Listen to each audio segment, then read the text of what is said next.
मेरे प्यारे बच्चों, शुरू करते हैं इस क्लास को। और इस क्लास में एक्सरसाइज 2.5 स्टार्ट करेंगे।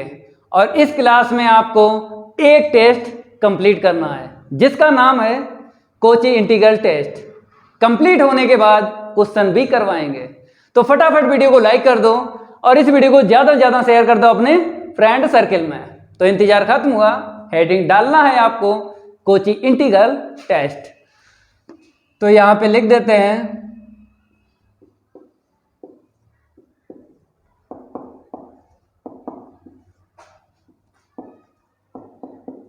सभी स्टूडेंट हेडिंग डाल लो कोची इंटीग्रल टेस्ट, और मोस्ट इंपोर्टेंट भी डाल लेना है क्योंकि पेपर में पूछ लिया जाता है। और कैसे पूछा जाता है? दो तरीके से क्वेश्चन बनकर आ सकता है, state and prove Cauchy integral test, या फिर जो हम स्टेटमेंट यहां पे लिखवाएंगे वही क्वेश्चन बनकर आ जाएगा। तो आपको समझ लेना है और इजी मेथड बताएंगे आपको। इसको जब प्रूव करेंगे इजी मेथड बताएंगे, जैसे d'Alembert's ratio test, comparison test, ये सब प्रूव कर चुके हैं। पी सीरीज टेस्ट, अगर इन टेस्ट को नहीं कंप्लीट किया है प्ले लिस्ट में कंप्लीट मिल जाएंगे। पिछली क्लास जरूर आपको लेना है क्योंकि हमने आपको स्टार्टिंग में ही बताया था। अगर चैप्टर 2 की बात करें, आप तभी समझ सकते हो जब पिछली क्लास आपने ली है, अगली क्लास में तभी समझ में आएगा। तो स्टेटमेंट लिखवाते हैं।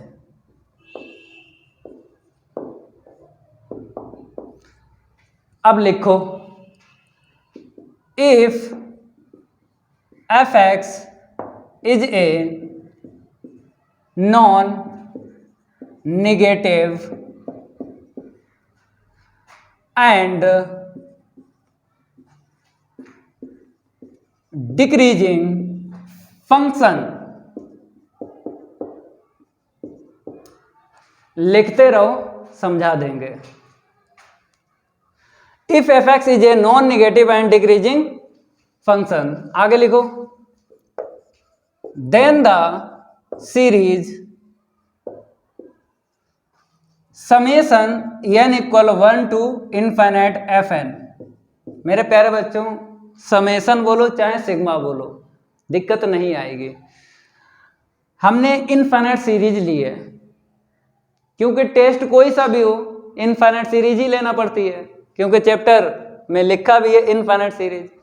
और जब हमने आपको एक्सरसाइज 2.1 का बेसिक पढ़ाया, हमने आपको जानकारी दी थी कि एक्सरसाइज 2.1 से लेके 2.7 तक आपको कंप्लीट करना है। क्वेश्चन की बात करें चाहे एग्जाम्पल के, इनफाइनाइट सीरीज ही आपको मिलेगी। चाहे टेस्ट आप स्टेटमेंट लिख रहे हो चाहे प्रूव कर रहे हो, जितना कुछ है सब इनफाइनाइट सीरीज पर है, दिक्कत नहीं आएगी। यहां पर हमने लिखा है 1 to इनफाइनाइट, इसको भी समझा देंगे। आगे लिखो, इज कन्वर्जेंट और डाइवर्जेंट। ये जो इनफाइनाइट सीरीज है कन्वर्जेंट कब होगी, डाइवर्जेंट कब होगी, आगे लिखो, सब समझ में आ जाएगा। according to the improper integral integration 1 to infinite fx dx, अगर इस इंटीग्रेशन की आंसर शीट फाइनाइट आती है तो ये जो इनफाइनाइट सीरीज है कन्वर्जेंट बोलेंगे। अगर इस इंटीग्रेशन की आंसर शीट इनफाइनाइट आती है तो इस इनफाइनाइट सीरीज को बोलेंगे डाइवर्जेंट। ये जानकारी होना चाहिए। एक जानकारी और रखना है, कोची इंटीग्रल टेस्ट की बात करें तो एक दिमाग में एक बात बैठानी है कि इस इंटीग्रेशन को इससे कनेक्ट करना है। मेरे प्यारे बच्चों, इस इंटीग्रेशन को किससे कनेक्ट करना है? इनफाइनाइट सीरीज से। यहां पे अगर n की वैल्यू 1 है, मतलब फर्स्ट टर्म से अगर इनफाइनाइट सीरीज स्टार्ट है, तो आपको यहां पे 1 लिखना है। अगर यहां पर 2 है, मतलब सेकंड टर्म से इनफाइनाइट सीरीज स्टार्ट हुई है, तो यहां पे 2 लिखना है। अगर यहां पे 3 टर्म से स्टार्ट हुई है, तो यहां पे 3 आएगा। और ये जो इनफाइनाइट है ये फिक्स है, ये चेंज नहीं होगी। जब क्वेश्चन सॉल्व करवाएंगे ये चेंज नहीं होगी, ये फिक्स है। ये चेंज हो सकती है, आपको समझाया है ऐसे। क्या आपने बताया? अगर बात करें कोची इंटीग्रल टेस्ट की, तो इस इंटीग्रेशन को कनेक्ट करना है इससे। अगर इसकी आंसर शीट फाइनाइट आती है, इनफाइनाइट सीरीज को बोलेंगे कन्वर्जेंट। अगर इसकी आंसर शीट इनफाइनाइट आती है, तो इस इनफाइनाइट सीरीज को बोलेंगे डाइवर्जेंट। क्लियर हुई ये बात? ठीक है, आगे लिखो, जो बोला है वही लिखो। इज फाइनाइट, अब यहां पे लिखो, और इनफाइनाइट। ये रहा स्टेटमेंट, इसकी जानकारी दे देते हैं। f(x) is a non negative. इसका मतलब ये है f(x) greater than equal 0। Non negative का मतलब ये है कि फंक्शन नेगेटिव नहीं हो सकता। आगे लिखा है डिक्रीजिंग फंक्शन। तो डिक्रीजिंग फंक्शन आपको पता ही है।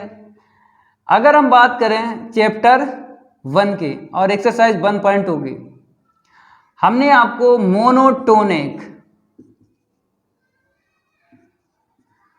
मोनोटोनिक सीक्वेंस पढ़ाया था इस एक्सरसाइज में।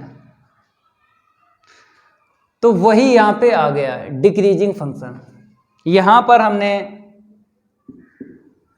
कंडीशन आपको लिखवाई थी। कितने लिखवाई थी? 4। और ये डिक्रीजिंग इसमें आपको मिलेगा कंडीशन 4th में। तो मतलब ये हम इसलिए बता रहे हैं, जब इसको प्रूव करेंगे ना तो यूज होगा डिक्रीजिंग का। समझ गए? ठीक है। अगर ये मोनोटोनिक सीक्वेंस अगर आपने कंप्लीट नहीं किया है चैप्टर 1 सीक्वेंस, तो प्ले लिस्ट में कंप्लीट मिल जाएगा, पहले उसको कंप्लीट करो, तब ये आपको चैप्टर 2 समझ में आएगा। अब यहां पे लिखो प्रूव। इफ का मतलब क्या होता है? चाहे क्वेश्चन की बात करें, एग्जाम्पल की, ये आपको लिखा दिख जाए इफ गिवन दैट बोलते हैं, ठीक है। तो यहां पे लिख लो गिवन दैट। अब क्या गिवन है स्टेटमेंट में, उसी का यूज करके आपको प्रूव कर देना है कोची इंटीग्रल टेस्ट, ठीक है। तो यहां पर बोला है f(x) जो है मेरे पास is a non negative and decreasing function. इसका मतलब ये है, लिखवा देते हैं यहां पे, दैट इज का मतलब अर्थात होता है आई से लिखते हैं, ठीक है। हमने लिखा fn greater than f(x) greater than fn+1।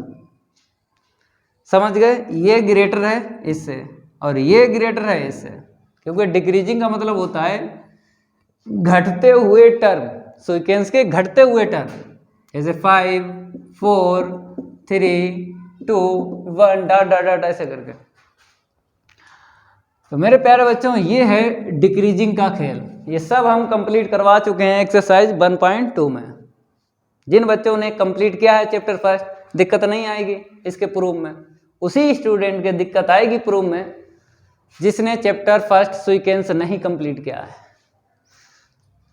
अब मेरे प्यारे बच्चों, यहाँ पर आपको दिख रहा होगा इंटीग्रेशन, तो इसकी लिमिट आपको निकालना है, मतलब यहीं से। अब देखो कैसे हम आपको बताते हैं। जैसे यहाँ पे for every n belongs to n के लिए काम किया है, n की वैल्यू 1 रखो, 2 रखो, 3 रखो, ये ग्रेटर, फिर इससे ये लेस, फिर ऐसा करके चलता रहेगा।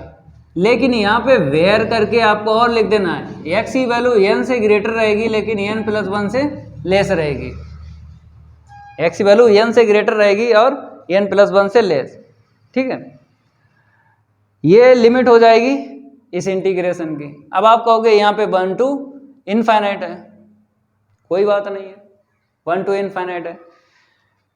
जब प्रूव करवाएंगे ना तो आपको ये लिमिट लेके चलना है, समझ में आ गया? ओके। अब बात करेंगे इंटीग्रेशन की, तो 1 2 3 कितने टर्म है? 3 है। हर एक टर्म का आपको इंटीग्रेशन ले लेना है और लिमिट रखना है n टू n प्लस 1, ठीक है। तो डायरेक्ट यहाँ पे लिख लो, ऐसा करके क्या दिक्कत है। लिमिट हो जाएगी n टू n प्लस 1, ठीक है, और यहाँ पे fn और dx greater than n to n plus 1 fx dx, फिर greater than integration lower limit n और upper limit n plus 1 f n plus 1 अब dx। अब आपको सही से लिखना है, इसको पहले लिखना है, ये तो बिटवीन रहेगा, इसको बाद में। कैसे? ग्रेटर है, लेस बना लो, ठीक है, इतना नोट करो। अब आगे बढ़ते हैं, नोट करते रहो, समझा तो हम देंगे।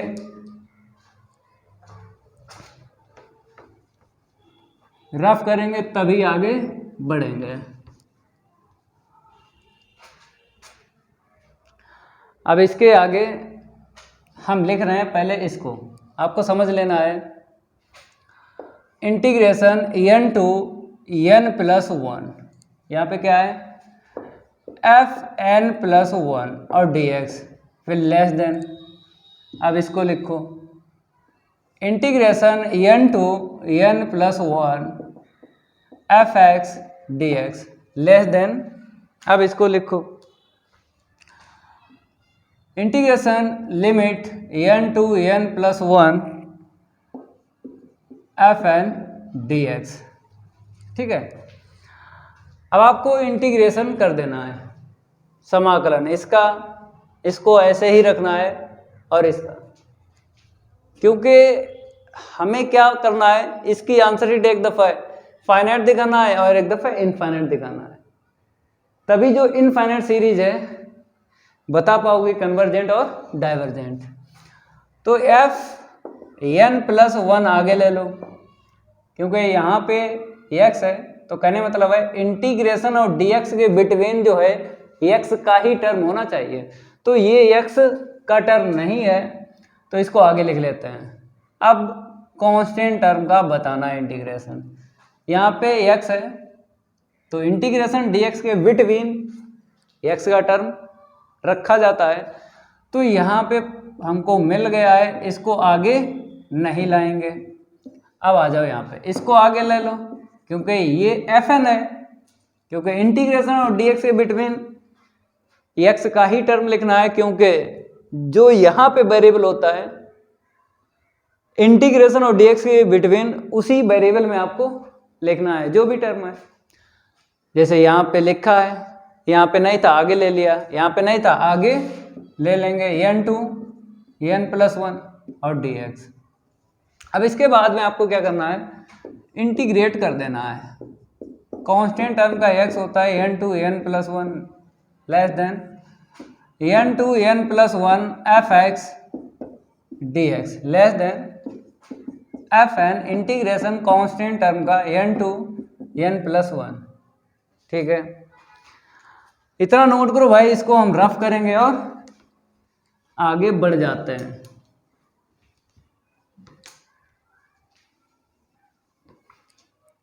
अब देखो यहाँ पे upper limit minus lower limit, तो fn plus 1 upper limit n+1 minus के बाद में लोअर लिमिट रखी जाती है, ठीक है, less than integration n to n+1 f(x) dx, less then upper limit और माइनस के बाद में लोअर लिमिट। कट गया, ये भी कट गया, तो यहाँ पे कितना मिला हमको, fn+1 मिल गया, ठीक है, less than integration n to n+1 f(x) dx, यहाँ पे fn। अब इतना काम करने के बाद में जो मेरे पास इनफाइनाइट सीरीज है n = 1 to इनफाइनाइट fn, तो आपको पता है n = 1 2 3 ऐसे करके ये वैल्यू आपको रखना है इसमें, और यहाँ से आपको चुराना है। तो चुराने के बाद में आपको n = 1 2 3, ठीक है, डॉट डॉट डॉट लास्ट में n-1 ले लो, क्योंकि ये तो इनफाइनाइट तक चला जाएगा, इनफाइनाइट तक नहीं जाना है, n-1 तक जाना है, ये भी ध्यान रखना है, ठीक है।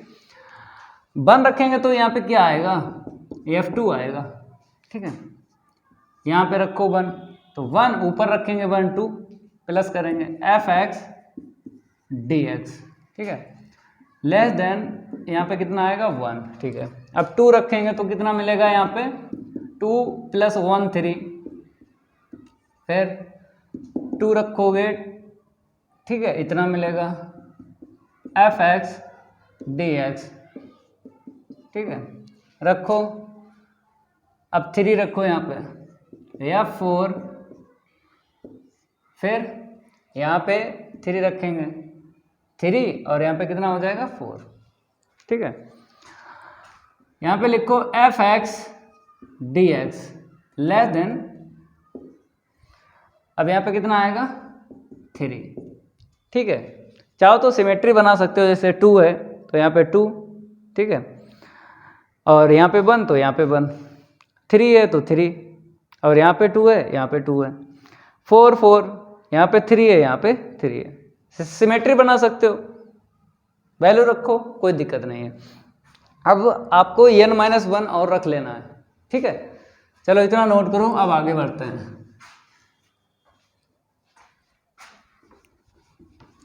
रफ करेंगे और आगे बढ़ेंगे। अब मेरे प्यारे बच्चों, डॉट डॉट डॉट डॉट कर देना है, ठीक है, ऐसा करके। अब आ जाओ, n-1 यहाँ पे रखोगे तो कितना मिलेगा, fn मिलेगा ना, क्योंकि n-1 +1 -1 कैंसिल, fn मिलेगा। अब लेस देन यहाँ पे रखोगे n-1, तो n-1 यहाँ पे रखोगे तो 1 और -1 कट जाएगा ना, इतना मिलेगा, ठीक है। अब लेस देन यहाँ पे रखेंगे तो कितना मिलेगा, fn-1, ठीक है। अब क्या करना है, जितना कुछ है जोड़ देना है, एडिंग। n की वैल्यू 1 2 3 ऐसे रखी, इसके नीचे जो भी है, ये लाइन ये लाइन ये लाइन और ये लाइन आपको प्लस करना है। तो देखो यहाँ पे क्या मिला, f2 हमने लिखा, यहाँ पे क्या मिला, f3 हमने लिखा, यहाँ पे कितना मिला, f4 हमने लिखा, plus dot dot dot dot last में ये fn, ठीक है। फिर लेस देन के बाद में इंटीग्रेशन यहाँ पे देख लो, 1 to 2 f(x) dx प्लस, फिर यहाँ पे देख लो 2 से 3 लिमिट f(x) dx, फिर प्लस यहाँ पे देख लो 3 to 4 f(x) dx plus dot dot dot. अब लास्ट वाला देख लो क्या है, यहाँ से देख लो n-1 to n, और इसको हम, ठीक है। अब लेस देन के बाद में देखो यहाँ पे f1 है, f1 लिखो, फिर प्लस f2 मिलेगा, प्लस f3 मिलेगा, देखो F1 F2 F3 less than के बाद में आपको प्लस करना है और लास्ट में कितना मिलेगा प्लस Fn-1। ठीक है, ये तो क्लियर हो गया। इसको हम रफ करेंगे और अब बताते हैं क्या करना है। देखो ये जो बिटवीन लिखा है ना, 2 से 2 चला जाएगा, 3 से 3 चला जाएगा और 4 यहाँ से कहीं चला जाएगा और ये n-1 जो है यहाँ पर कहीं होगा, चला जाएगा। यहाँ पर हमने क्या यूज किया है, जो ये हम बता रहे हैं चला जाएगा चला जाएगा, आपने पिरगुड, ठीक है, क्लास 12th की अगर हम बात करें, ये P2 क्या बोलते हैं, P2 integration a to b fx dx equal integration a to c fx dx plus c to b fx dx। ये पिरगुड आपने P2 याद किया था ना क्लास 12th में, और ये जानकारी आपको पहले से थी कि a और b जो है, c की जो वैल्यू रहेगी a से ग्रेटर और b से लेस, मतलब a और b के बिटवीन ही c रहेगा। तो मेरे प्यारे बच्चों, अगर आपको ये मिल जाए तो ये नहीं लिख सकते हो, आप कहोगे सर सही है, c से c चला जाएगा, लोअर लिमिट a और अपर लिमिट b। तो मतलब ये है ओपन और ये है क्लोज, तो आपको क्या करना, क्लोज करना है। ये ओपन है, कैसे करोगे, 2 से 2 चला जाएगा, 3 से 3 चला जाएगा, 4 यहाँ से चला जाएगा, n-1 कहीं और से चला जाएगा क्योंकि यहाँ पे डॉट डॉट डॉट डॉट है। ये सब आपने पढ़ा है, लेकिन आप लोग क्या करते हो, भूल जाते हो। कोई दिक्कत नहीं है, याददाश्त वापस लाते हैं आपकी। एक हम ही तो टीचर ऐसे हैं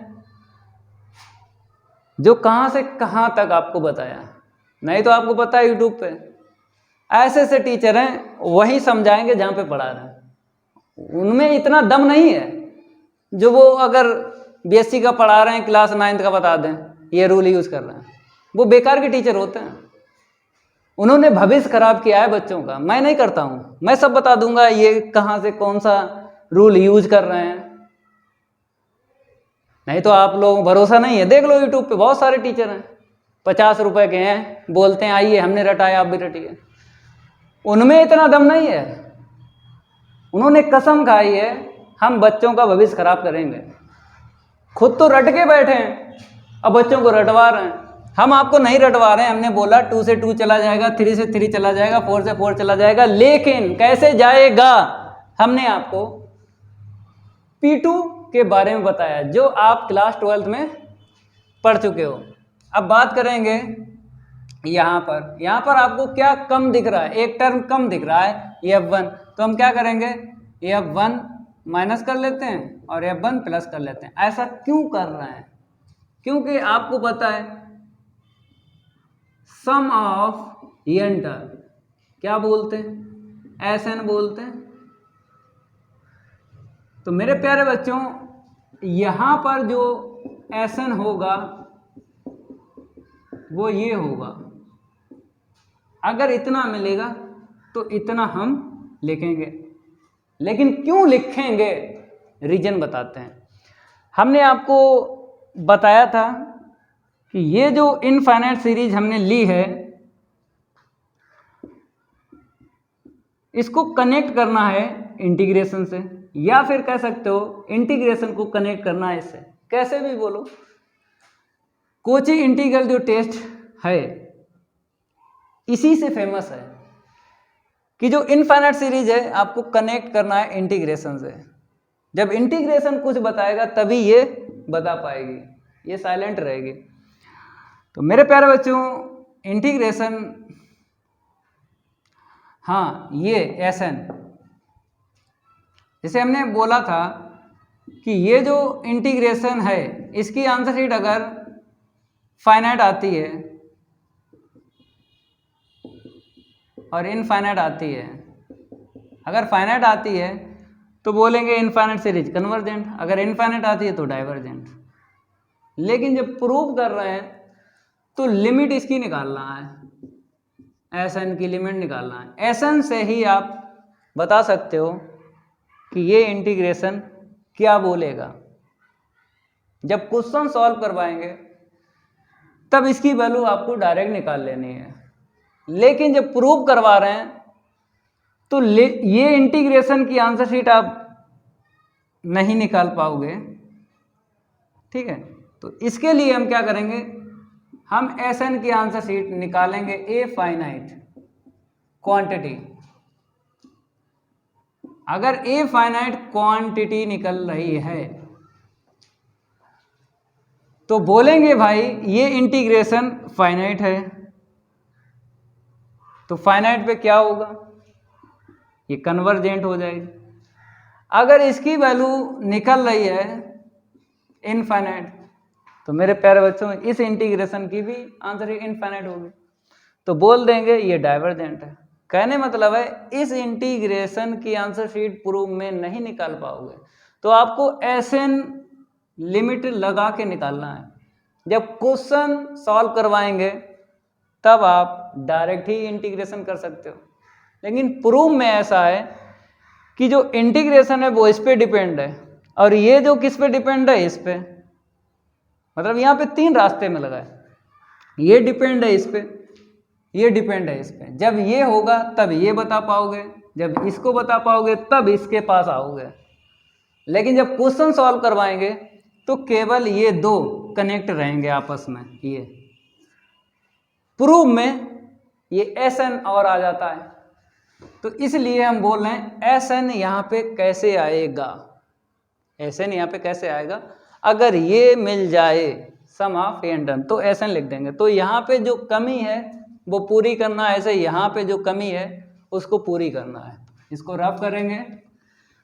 अब आपके समझ में आ गया कि हम एसएन क्यों ले रहे हैं, हम एसएन क्यों ले रहे हैं। बगैर रीजन के कभी ना पढ़ना। फिर अगर रीजन नहीं पता तो उसे रटना बोलते हैं। आपने रट तो लिया है लेकिन भूल जाओगे, फिर रटा हुआ कहाँ तक चलता है। तो हमने क्या किया, F1 प्लस किया, F1 माइनस किया, plus dot dot dot plus का Fn। ठीक है, फिर लेस देन यहाँ पे आ जाओ, सब कुछ चला जाएगा, क्या मिलेगा, यहाँ से 1 मिल जाएगा और यहाँ से क्या मिल जाएगा, ये n। ठीक है, और यहाँ पे लिखो fx dx। ये बात आपके आ गई समझ में। अब यहाँ पे आ जाओ, इसमें क्या कमी है, ये ठीक ठाक है। लास्ट में fn अगर होता तो sn लिख देते, नहीं है तो क्या करना है हम आपको बताते हैं। f1 प्लस f2 प्लस का f3 plus dot dot dot plus, हमने क्या किया, हमने fn प्लस किया और fn माइनस किया। अब यहाँ से यहाँ तक अगर देखा जाए तो बोलेंगे sum of n term, sum of n term, और यहाँ से यहाँ तक बोलेंगे सम ऑफ एन टर्म। ठीक है, तो लिख दो एसएन। इसको रफ कर देते हैं, ये समझाने के लिए आपको बता रहे हैं। ये क्या कर रहे हैं, समझ जाओ, ये बता रहा है। जब समझ में आ ही रहा है तो अंडरलाइन करने की जरूरत नहीं है। तो माइनस का F1 ऐसे लिख लिया और यहाँ से आगे तक हमने क्या लिख लिया, Sn लिख लिया। 1 to n fx और dx। ठीक है, अब आ जाओ यहाँ पे, यहाँ से यहाँ तक हमने क्या लिखा, Sn, और माइनस क्या है, Fn। अगर हम आपसे ये कहें Sn जो है ग्रेटर होगा Sn माइनस Fn से, तो आप बोलोगे ट्रू है, क्योंकि भाई जो चीज़ यहाँ पे है वही चीज़ यहाँ पे है। तो इसमें से Sn में से ये माइनस हो रहा है, तो Sn जो है ये ग्रेटर होगा इससे। कहने मतलब है हम इसको लेके नहीं चल सकते ना, क्योंकि हमको एक n चाहिए, चाहे ये चाहे ये। तो हमने क्या बोला था, हमको लिमिट निकालना है, तो ये फंक्शन है भाई, इंटीग्रेशन में काम करेगा। जब इंटीग्रेट करेंगे किसी भी व्यंजक को एक्सप्रेशन बोलते हैं, लेकिन यहाँ पर तो प्रूव हो रहा है, तो इसकी जरूरत नहीं पड़ेगी, हमको एसएन की पड़ेगी, तभी यहाँ पर हमें एसएन लिख रहे हैं। इसकी जरूरत तब पड़ेगी जब क्वेश्चन होगा सामने और इनफाइनाइट सीरीज को बताना है कन्वर्जेंट या डाइवर्जेंट, तो डायरेक्ट हम इंटीग्रेट कर लेंगे। लेकिन यहाँ पे इंटीग्रेशन थोड़ी आपको करना है, ये जानकारी आपको और होना चाहिए। हमने ऐसा यहाँ पे क्यों लिखा एसएन, क्योंकि हमें एसएन की लिमिट चाहिए होगी। तो मेरे प्यारे बच्चों, एसएन माइनस का f1 less then 1 to n fx dx और लेस देन एसएन, समझ गए। अब हम इसको क्या ले लेंगे, in ले लेंगे, SN minus f1 less than in ले लिया और लेस देन एसएन, इसे इक्वेशन फर्स्ट डाल दो, ठीक है। ये ट्रू रहेगा for every n belongs to capital N। जल्दी इतना नोट कर लो, अब इसके आगे रफ करके बता रहा, नोट कर लिया। अब इसको हम यहां से रफ करेंगे।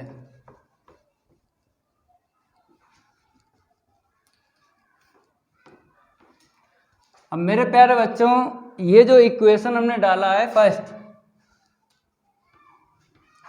इसी को लेके चलेंगे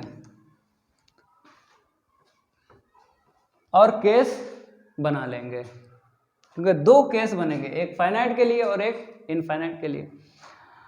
तो केस फर्स्ट की जब हम बात करें तो यहाँ पे लिखेंगे in के लिए, if in is a finite, अगर ये फाइनाइट होगा तो फ्रॉम इक्वेशन फर्स्ट आपको लेनी है, और उसमें कौन से टर्म लेना है आपको जानकारी होना चाहिए, क्योंकि हमने आपको बताया लेस देन हो चाहे लेस देन इक्वल हो तो इनफाइनाइट सीरीज कन्वर्जेंट होती है, लेस देन या फिर लेस देन इक्वल हो तो इनफाइनाइट सीरीज क्या होती है, कन्वर्जेंट। तो हमें कन्वर्जेंट बताना है पहले, क्योंकि फाइनाइट है इंटीग्रेशन की आंसर शीट, तो हम ये लेंगे इसमें से, क्योंकि ये लेस है, समझ गए। बाद में ये दो टर्म लेंगे। इतना आपको सीखना है कि इक्वेशन फर्स्ट में कौन से टर्म लेना है, तो वो आइडिया हमने आपको बता दिया है। तो एसएन माइनस का f1 लेस देन in, अब इसको उस साइड लेके चलो, इसको उस साइड लेके चलो, तो SN less than in plus f1। तो मेरे प्यारे बच्चों, इसने बोला है कि in जो है फाइनाइट है, तो यहाँ पे दैट इज लिख लो। अगर हम इंटीग्रेशन की बात करेंगे, इस वाले इंटीग्रेशन की बात करेंगे, यही तो आपने in लिखा है, 1 to n fx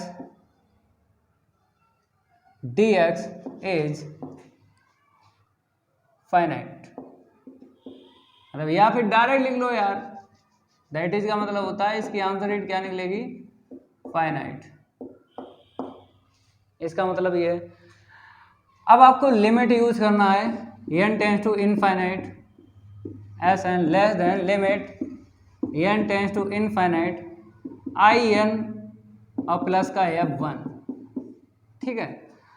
तो आपको ये लिमिट इसको देना है और इसको देना है, इसको देंगे तो वैसे रहेगा, यहाँ पे n नहीं है, इसको देंगे तो आपको पता है कि ये इसने क्या बोला है, फाइनाइट बोला है। चलो भाई, तो ये फाइनाइट और ये पहले से मिला है फाइनाइट। तो मेरे प्यारे बच्चों, फाइनाइट को हम क्या ले लें, यहाँ पे आई लिख दें, कोई दिक्कत तो नहीं है, कोई दिक्कत नहीं है।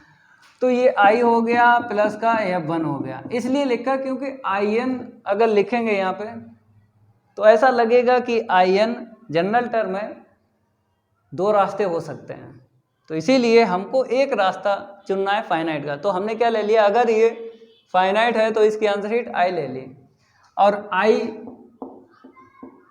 फाइनाइट बोल देते हैं।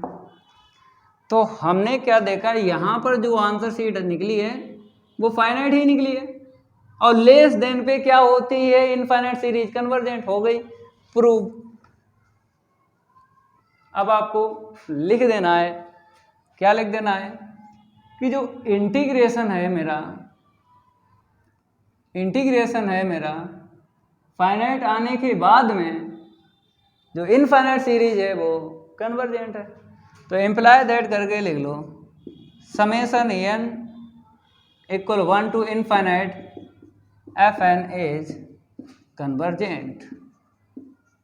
अब केस सेकंड की बात करेंगे।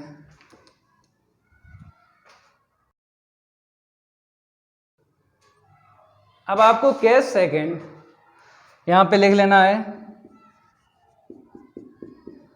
और यहां पे लिखो इफ केस सेकंड में आपको इनफाइनाइट सीरीज डाइवर्जेंट दिखाना है। तो आपको पता है 101% कि ग्रेटर हो या फिर ग्रेटर देन इक्वल, तो इनफाइनाइट सीरीज को क्या बोलेंगे, डाइवर्जेंट बोलेंगे। तो आपको ये लेना है, ये ग्रेटर है किसके लिए, एस एन के लिए। तो if I N is N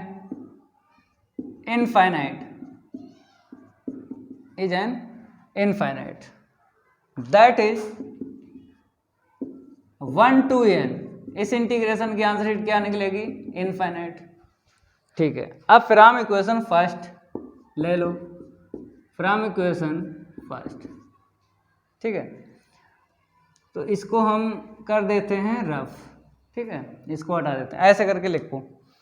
अब हम इसको पलट देते हैं, क्योंकि हमें चाहिए ये, चाहे ये हो डाइवर्जेंट ही इनफाइनाइट सीरीज निकलेगी भाई, क्योंकि ये पहले से आपने पढ़ रखा है चैप्टर फर्स्ट में सीक्वेंस में।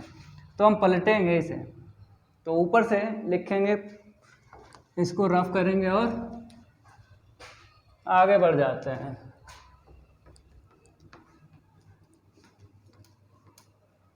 चलो भाई, s n greater than i n. अब लिमिट ले लो, limit n tends to infinite s n greater than limit n tends to infinite i n. तो इसकी आंसर शीट ये रही, रख दो, इसी को आई एन लिया था ना, limit n tends to infinite s n आ गया इनफाइनाइट, और ग्रेटर है तो ग्रेटर पे डाइवर्जेंट हो जाएगी इनफाइनाइट सीरीज। ये पहले से जानकारी है आपको, इसको रफ करके और आपको लिख लेना है, इम्प्लाई दैट करके N equal 1 to infinite F N is divergent.